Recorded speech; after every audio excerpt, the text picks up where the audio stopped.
Yes, sir.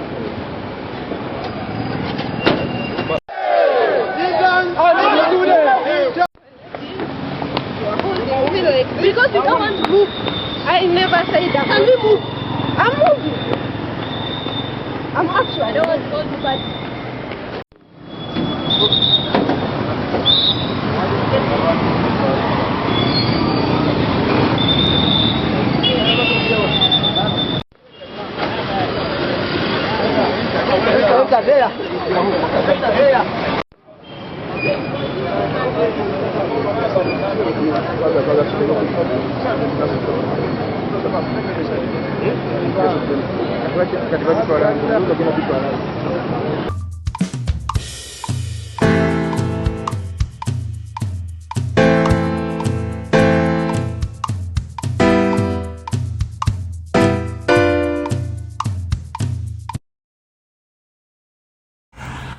This afternoon, on the 12th of August 2026, a group of 8 medical interns, including 7 male and 1 female, have been arrested by the police as they deliver their petition to the Parliament of Uganda, specifically to the Parliamentary Speaker, Honorable Jacob Oboth, over their grievances on the discriminatory payment of the medical interns for the year 2026-2027.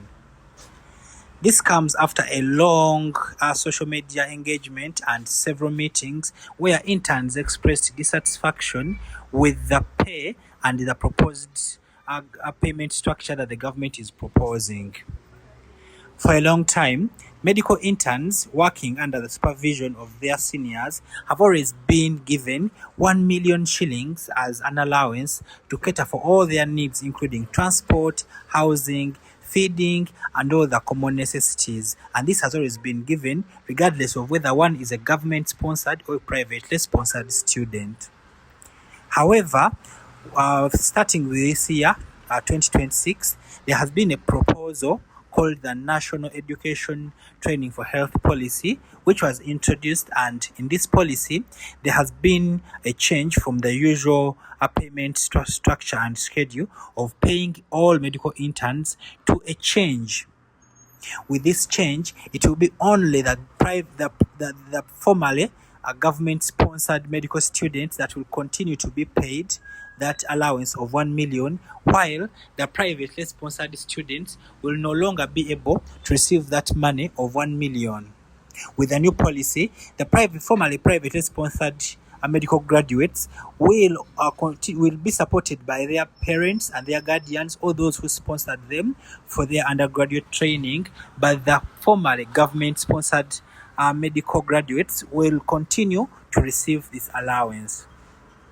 This discrepancy in payment has caused a lot of questions and has resulted into huge inequality and inequity when it comes to the payment.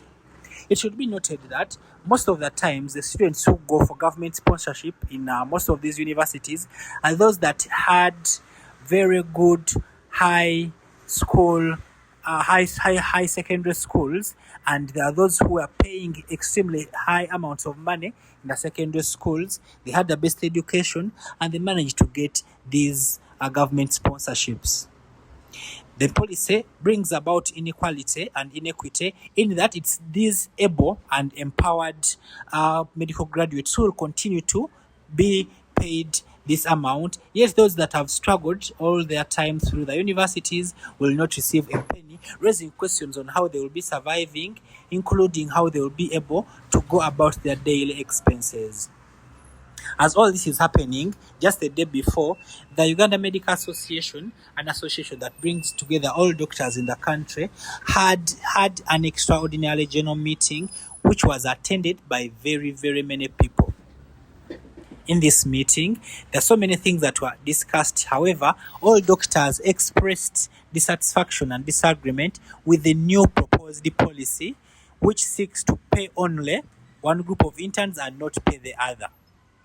Doctors are greatly disappointed with this new policy, and they have highlighted that many of them were not consulted, including most of the professional bodies like the Uganda Medical Association, the Pharmaceutical Society of Uganda, Association of Graduate Nurses and Midwives, as well as the Uganda Dental Association.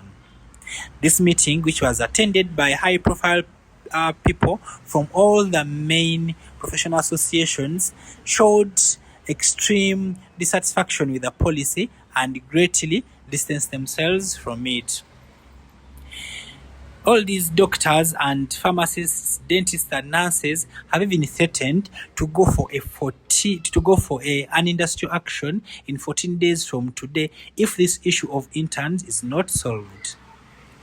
The medical interns were initially meant to arrive at their internship sites on the 3rd of August 2026. However, 10 days later into the period they were supposed to report, they have not reported.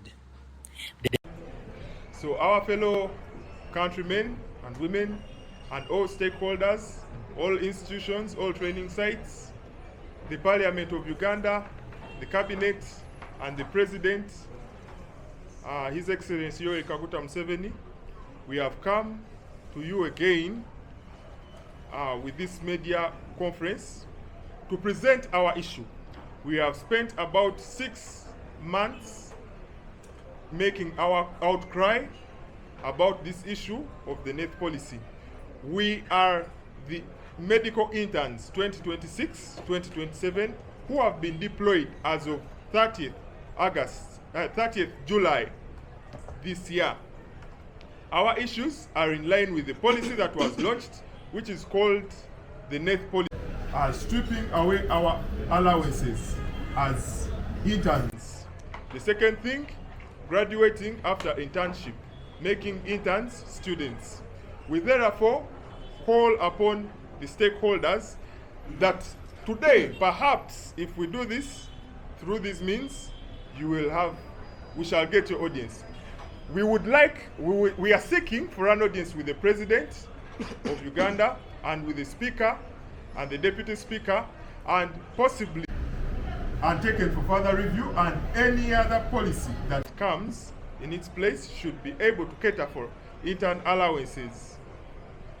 The second is that we are requesting for the Presidential Directive of 2021 to be reinstated regarding interns allowances, where the President of Uganda, His Excellency Yoweri Kaguta Museveni, said that, or directed that, interns should receive 50% of what the medical officers at that time were earning, which was 5 million. And this directive put the intern allowance to 2.5 million Ugandan shillings.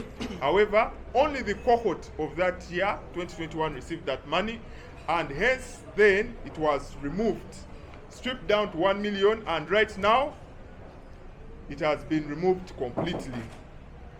The third thing is that are not quarterly, because quarterly allowances strain our survival and they make it hard for us to survive. Yes. Well, the few interns that have been able to report, and the ones who have undergone gross and intense intimidation from these hospital administrators, and we have examples. For example, St. Francis Sunday Hospital and Bombo Military Hospital have also been told that is St. Joseph's Hospital Chitovu. They are mounting extraordinary coercion on these interns to report with unclear deployment terms, which is very unethical and very regrettable. And those are the very few ones who have been able. They have gone against their choice and against their will, because they have been coerced by these site administrators. And we wonder, why would all various offices, the Minister of Health, the Permanent Secretary, and just recently wrote to the Parliament of Uganda, we have only met with resistant silence. It is recently on 31st of July when the list was out, and we had to march to the Minister of Health to ask for audience, given the fact that we've been asking for it. That's when the Honorable Minister was able to meet us. When he met us, he gave us a version of indeed a medical doctor, and he said our plight is indeed a real plight. He said that our concerns are genuine, and that indeed we deserve this, and this policy needs to be revised, and our welfare needs to be considered. We have been shocked. We are mesmerized that the same person appeared yesterday on some TV show and said that all medical interns those ones who are under private sponsorship will only be facilitated or rewarded with a plate of posho and beans. We are saying that we are beyond that, Honorable Chris Waliomusi. This shouldn't have come from you. So we believe that people like Honorable Chris Waliomusi and are the ones actually who are obstructing our plate from reaching the real stakeholders. And that's why now we have decided to come also to Parliament, that they should give us audience. Since we are getting barriers from the very people who are meant to help us, we have realized that the Honorable Minister has displayed highest levels of standards, that now there is no dishonesty in whatever he says. We had a meeting with him, he gave us assurance. Just a few days later, he trashed everything and said we should only work for a plate of portion and beans, and in addition maybe rice and fish. This is regrettable. We are not going to allow such. This is reducing us. They should learn to value. We have no problem, even if it means perhaps going out of this country, but unfortunately we are unable. So if those officers are also willing to engage us, we are very ready. And that's why we are saying it would not be our wish to come with the clinical courts when we are supposed to be on wards to treat patients, to be marching to Parliament. It's because we have failed to get audience across the board. But now, of course, that's a very good opinion, us meeting going to the UPDF entity. But now, our mother body, for example, the Ministry of Health, what audience has it given to us? So we are ready, as us, to take on to engage any official or any entity that will help us advance this. So that's why we are saying that we are also appealing to the His Excellency, the President of Uganda, that we are ready to meet him. Maybe perhaps we give you a clear version of who we are, what we are asking for. We are simply asking for one, to withdraw this policy and have it revised, and perhaps our welfare side we can be able to execute our duties. And once again, we are not students. Yes, since 2017 we are fighting the same thing, the same fight, 2017, 2021, 2024, 2020, till when? So on that note, therefore, I think we really deserve representation in Parliament.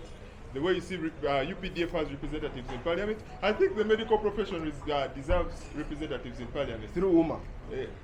Also, he has something important. Thank you so much. I believe that each and every member of Parliament should just get to know the realities of Ugandans that they represent, that they should be able to fight for us better than we're actually doing. So our representation in Parliament by members of Parliament, that we have a number, they should be able to put forward our concerns and be able to present the people they are actually meant to represent. Also, I want to let you know that Honorable Minister Waliomusi, you are the Minister of Health. You have powers. Stop threatening people. People are not going to report. You have the powers to suspend the policy in conjunction with the people in Ministry of Finance and other people. Get people on board, suspend the policy, assure us that they're going to get the money, and we're going to report. But threats won't work. We are not going to report. Thank you.